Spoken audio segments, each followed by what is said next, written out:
everyone, I hope everybody is safe and well during this time. I currently am at home today, and I thought I would take this opportunity to share with you a recent encounter I had with a member of the World Mission Society Church of God. I was in Walmart a few months back and I was in the pen aisle, and as I was leaving the aisle I saw 4 ladies pass by the aisle, and I thought immediately that they were Jehovah's Witnesses. However, one of them had pants on and I thought, not Jehovah's Witnesses. And in the back of my mind I thought maybe they're part of the World Mission Society Church of God. And as I went to exit the aisle, a lady popped up right in front of me and said, "Hey, how's it going? Would you like a happy postcard?" And I said, "A happy postcard?" And on the front of it, it said, "Dad, where's mom?" ? And when I turned it around, it had Galatians 4:26 quoted, "But the Jerusalem above is free. She is our mother." And so today I'm going to share with you this video that I took in Walmart and kind of break down what is happening. And I'm also going to share with you some text messages that I shared with this person afterwards. So I hope that you find this video edifying and it'll help you in your future conversations with this group. Happy postcards? Yeah, so it's like the question's probably really random, like, Dad, where's mom? But our church, we believe not only is there God the Father, but also God the Mother. And so that's why we're asking, like, Dad, where's mom? Because naturally, like, we think of a father figure, we think of God as a father figure, of course, but naturally, fathers can't give life on their own, right? It's always the mother. And so in that way, that's how we can understand that not only is there God who is our father, but also God who is our mother. Okay. And so that's why we're introducing it to people. One, because they never heard about it, even though it's been in the Bible for like however long the Bible's been written. Okay, so, all right. So for those of you who are not familiar with this church, they've been dubbed the Mother God Church. And this is because the main topic that they want to talk to people about is their belief in God the Mother. Here, what she does is really a fallacy. She equivocates 2 terms, which is the Father. She equivocates Father, your earthly father, a human being, to the creator of the universe, and says, well, in order for human reproduction to happen, you need a man and a woman. Therefore, God obviously needs a woman to create life. But the first problem with this is that she is applying the same definitions to the word father. And when she does this, the person who's receiving it is accepting those definitions without questioning, without saying, okay, well, let's define our terms. What do you mean by your earthly father? You mean a human being, right? So are you comparing God, the creator, who created the heavens and the earth, to a human being? She is doing that. And all of the limitations that come with being a human being, are you also going to put that on God, the creator of the universe? Obviously not. Human beings are finite. God is eternal. Human beings have a beginning. God is the Alpha and the Omega, the beginning and the end. So right there you see that the limitations put on human beings are not or should not be put on God. And so when you talk to somebody who is in one of these groups, you need to define your terms. And I understand where she's coming from, but from a perspective of a person who does not understand where she's coming from, they would simply agree to that. She says, just as a man needs a woman to make life, so God needs a woman to make life, right? Right, okay, next topic. So when they come at you with this information, and they do come at you with it, and you will see that, just as you've seen in my previous videos when I met with them, that they will go a mile a minute, and they will not let the individual, me in that case, get a word in. When I met with one of the leaders, a woman who they brought in to conduct the Bible study, it was a mile a minute. If you watch that video, it's almost like she is on drugs, really, because she is talking so fast and didn't really give me the opportunity to ask questions, and she didn't really ask me questions to see if I was trying to understand. Because this group, like most cults, their goal is not to convince you of truth. Their goal is to conform you to the cult image. So there's not convincing going on. Even in this video that you will see her jump from one topic to another until I start asking her questions, because the idea, which she has been trained to do, this person in the video, and she doesn't realize it. I give them all a benefit of the doubt, but she has been trained to conform people into the perfect World Mission Society Church of God member. And so she asks this question and then moves on to the next topic right away. And when you talk to these people, that's what you have to keep in mind, is that they are going to jump from one topic to another, and it's your responsibility, if you want to have an honest conversation, to stop them somewhere in between. So my recommendation when you're talking to somebody who is either in this group or another cult is to slow them down and try to build a bridge. And that's what I do here, which you'll see.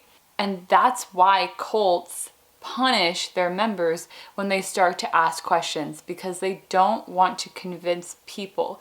It's not about convincing people of truth. It's about conforming them to a cult identity, changing their current identity into this new one. And so we do Bible studies based on not only this subject about there being God the Mother, but also many lost prophecies. Like, I don't know if have you ever heard of like the Passover? Yeah, I've heard of the Passover. Yeah. Do you know how to keep it? How? So the Passover is kept nowadays with bread and wine. In the Old Testament, it was kept with like an animal slaughter. So she doesn't ask me, what do you think about this? She just goes to another topic. And even though she just got done saying, a lot of people have never even heard of this. So she knows a lot of people have never heard of this. She's introducing this new truth to me, but doesn't even want to talk to me about it. She right away goes to another topic, how to keep the Passover.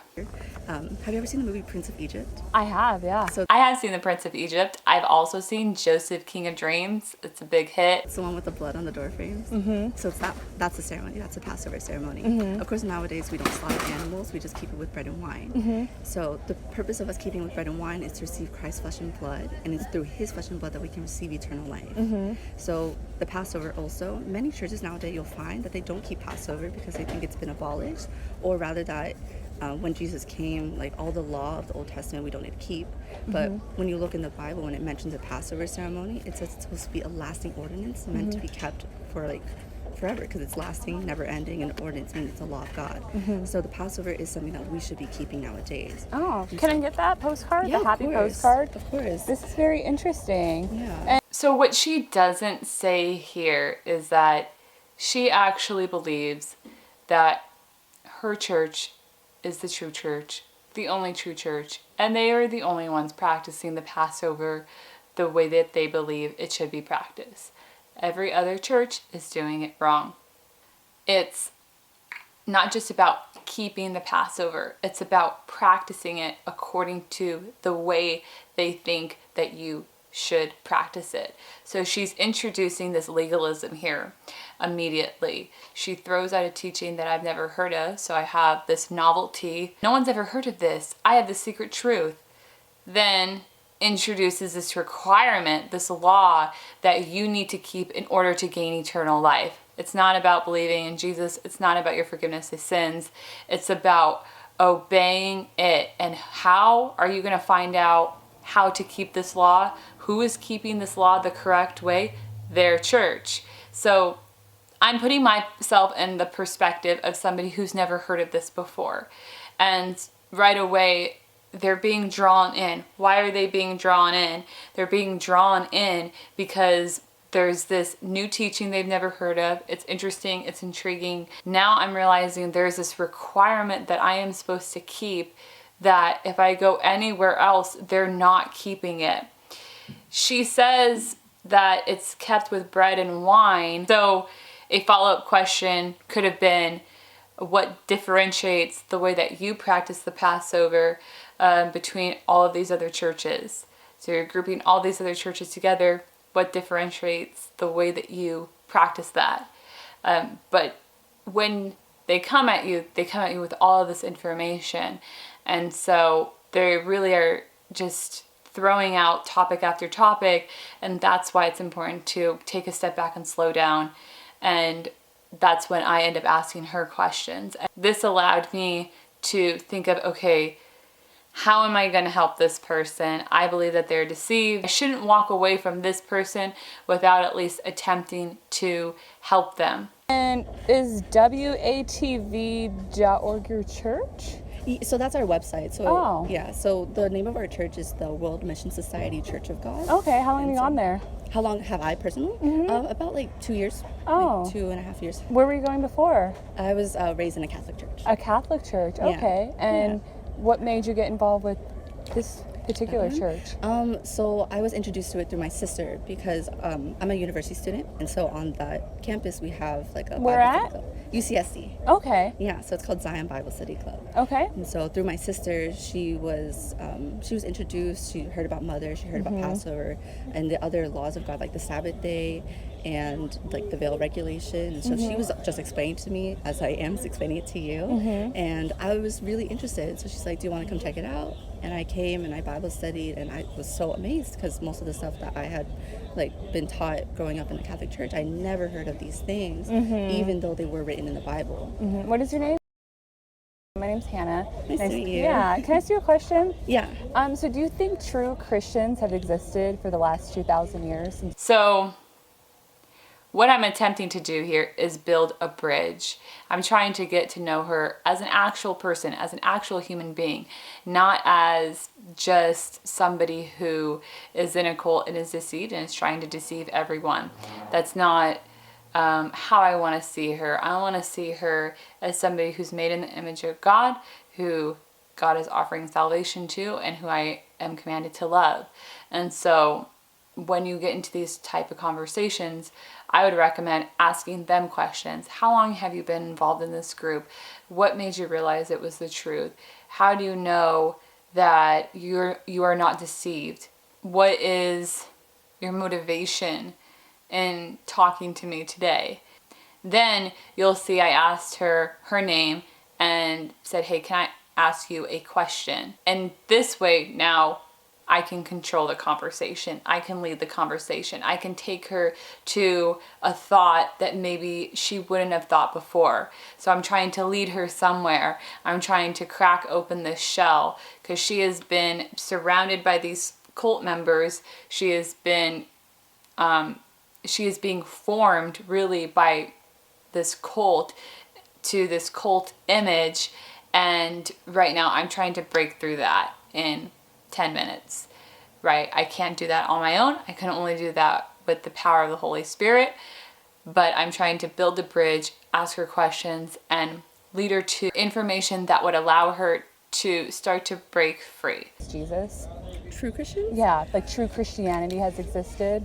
Like what do you mean? Jesus came to earth. Right, yeah, like the whole nature of Christianity, believing that Jesus is God who came in the flesh, made Christ.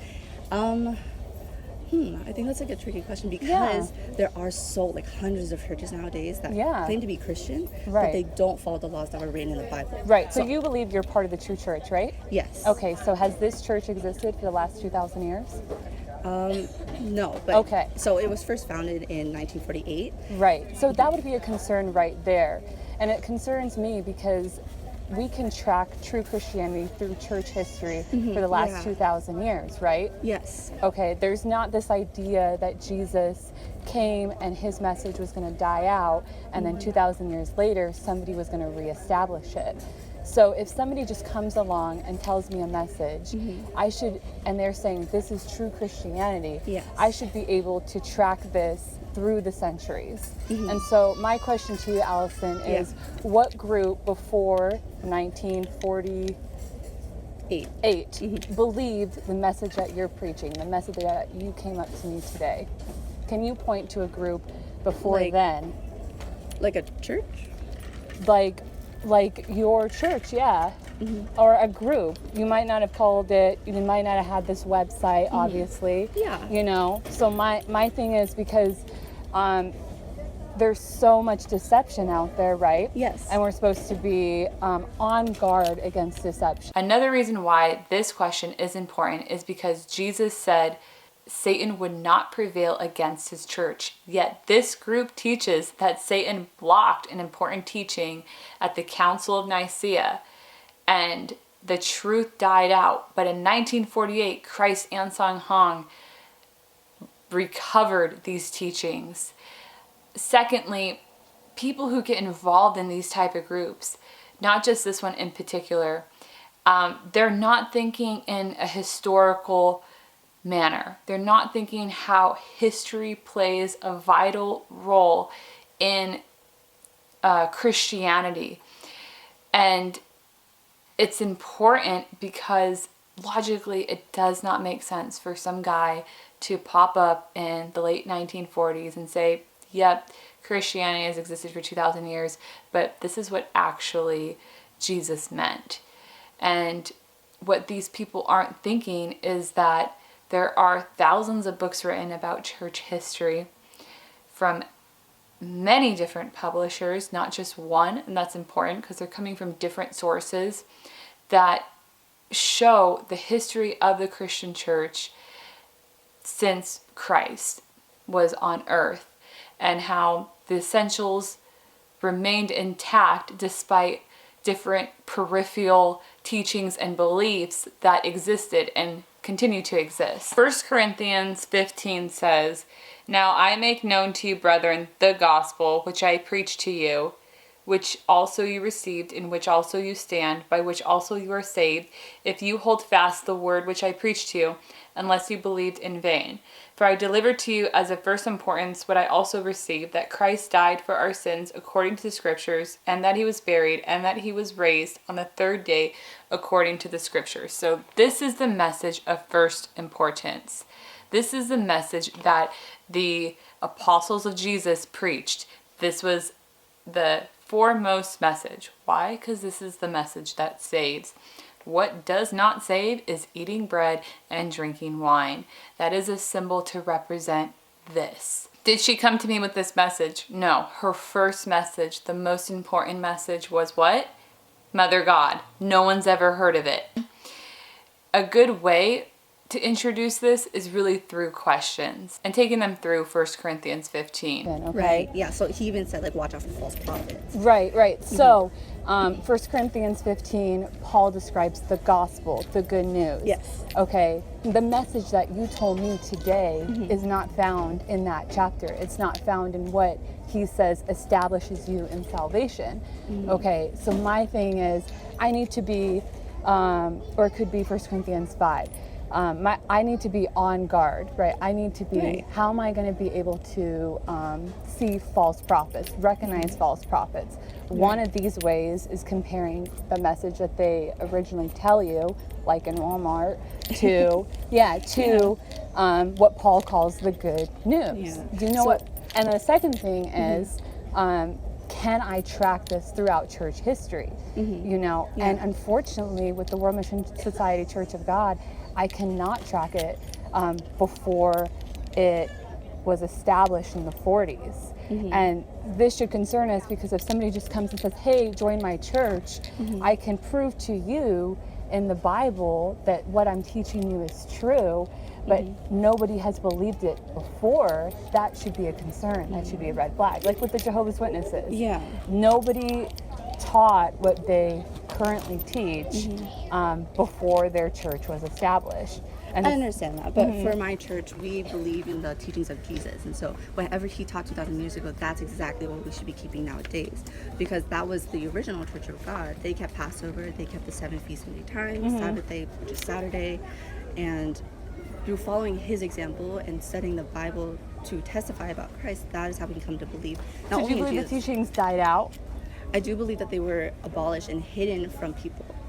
She's throwing a lot of topics out at me, and what is important is to realize that you don't have to answer every single topic.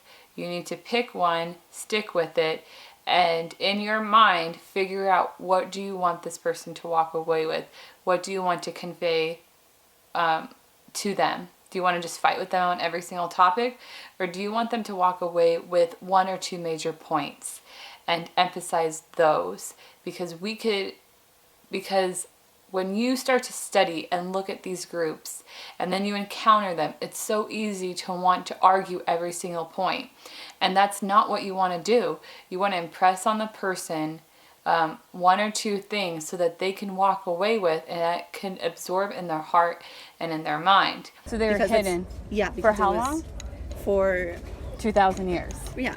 Right. So after the You're a smart person, you know. You Right. said you go to what? UCSC. USC. Okay, Right. okay. But take a step back here and just look at it from every single group that's been established, say the late 1800s, Mormonism, Jehovah's Witnesses, Right. World Mission Society, Church of God, all say the same thing. They all say these teachings have died out and we can't even point to a group who has taught them.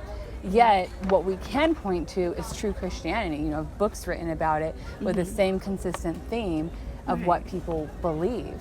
Yeah. You know, so how do you know you're not part of one of these false groups, since they all say exactly what you have said? They all say we are the only ones teaching truth, the only ones walking in first century Christianity, the only ones following the book of Acts. Right. They all say it. So my And they church- all can name like different categories of what Yeah. that is. Right. So I grew up in a Catholic church. So that was like my background. And then I was introduced to the Church of God. So at least from my experience, I was never shown like Bible's prophecies. So that is how I can come to believe that the church that Prophecies? yes, so that is how I can come I to would believe love the to church. hear more about it. I'm sorry if I came Yeah. across intense. No worries. I really, No. I don't know if I trust did or me. not. I would No, love to hear it's about the okay. prophecies though, if you're willing Yeah. to. Maybe I got errands to run, but maybe Same. get together. I don't know if you do Yeah. that type of thing. I mean, that's why we're like going out, because it's not so much of like, hey, join my church, but like, do you want a Bible study? This is just like another option, because I know that other people, they have their own background and their own beliefs, but what me and like my church members and the Church of God does is we just go out, introduce the subjects to people, and Bible study with them, so that they themselves can judge whether or not, okay, I understand what you're saying, or I don't agree with that. I Yeah. don't believe. So it's always according to the person. Yeah. But yeah, definitely we can. I mean, I can give you my number, and if you want, totally. I would love to hear about the prophecies. All right, there's a couple things. First of all, I do think that I could have done a better job talking to her, but I did get her number so I can continue the discussion. When she said, this is another option, right there is a huge lie, first of all. Why is it a lie? Because if you even go on their website, it clearly says they believe they're the only true church. They're the only ones who are practicing these certain legalistic observations, like Passover and the Sabbath and the veil covering.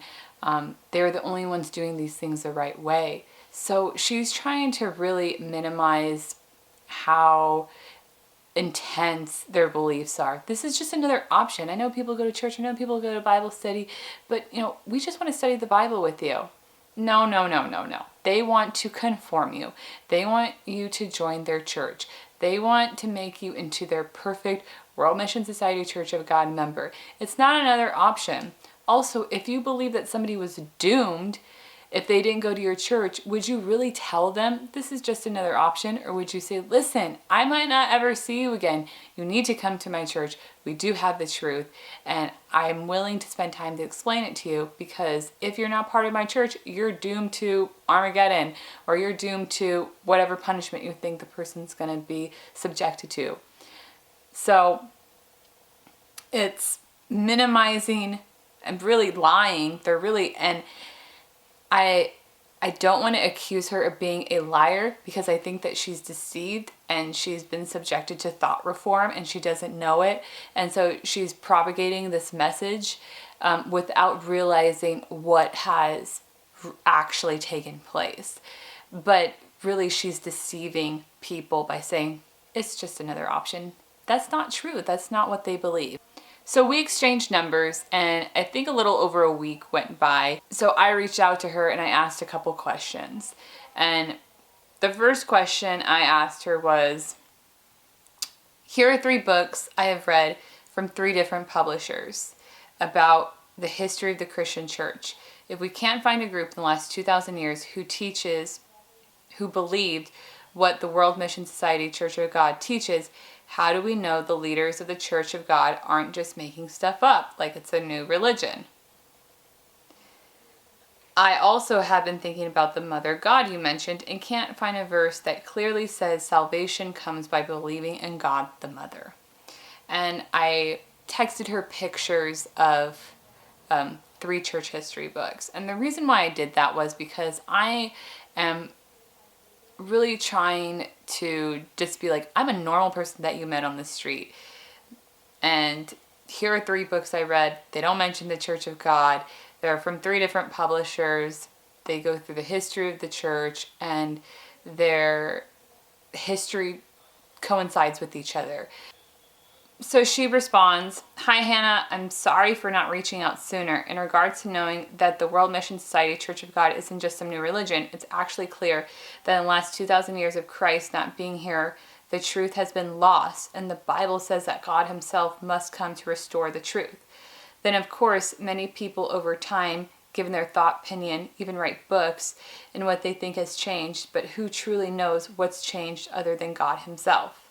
So basically, you can't trust these books about church history, even though they're from 3 different sources. You can't trust them, but we can trust God. And her idea of God is Christ Ansang Hong, who came to earth. The reason we are 100% sure we have the definite truth is because the World Mission Society Church of God knows who second coming Christ is, and our church is established by God himself. This means that we know what the exact truth is since God has revealed this to us. We show you the truth directly from the Bible. This is circular reasoning. She's saying, we know that we have the truth because our church says we have the truth. That sums up the first sentence. If you would like to see more clearly the things I mentioned to you, please give us a chance to show you in the Bible. And I responded back, I am really interested in learning about these things.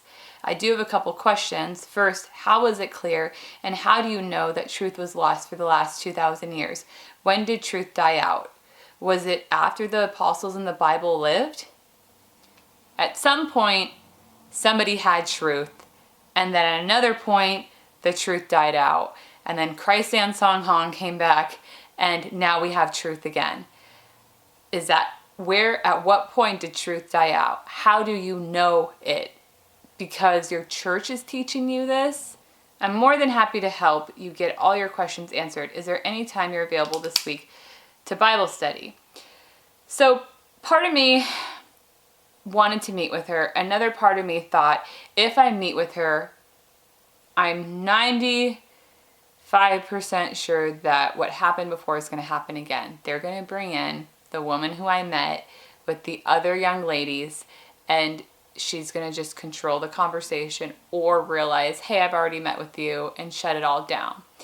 And I really just wanted to continue to talk with her because I had a gut feeling that if I did decide to meet with her, it would just be the same woman that they brought in because the time before. And the reason why I think that was because the lady who I met with had said that her whole life is basically Bible studies. She's seemed to be retired, and she just went from one Bible study to another, to another, to another.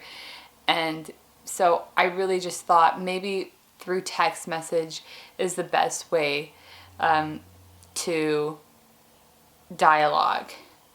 And I might have more chance than risking going to a study and then being shut down and then her mind being closed to the questions that I'm asking. So I decided not to agree to a Bible study. I hope you had a good week. You mentioned the World Mission Society knows the identity of the second coming of Christ. Who is it? Hi, when we have a Bible study, you'll be able to see the prophecies about second coming Christ and all the what's, where's, when's, how's, and who.